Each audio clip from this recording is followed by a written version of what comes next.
You ask Tiger to solve. This deals with linear equations with one unknown. The final result is x equals 1. Let's solve it step by step.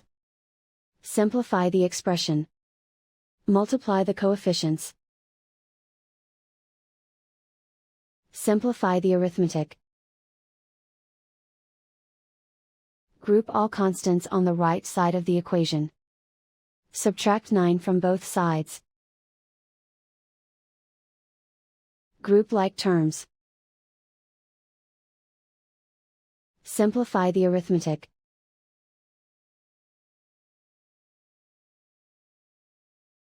Isolate the x. Divide both sides by -9.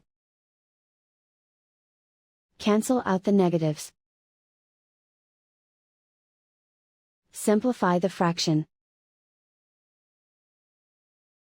Cancel out the negatives. Simplify the fraction. And so the final result is x equals 1.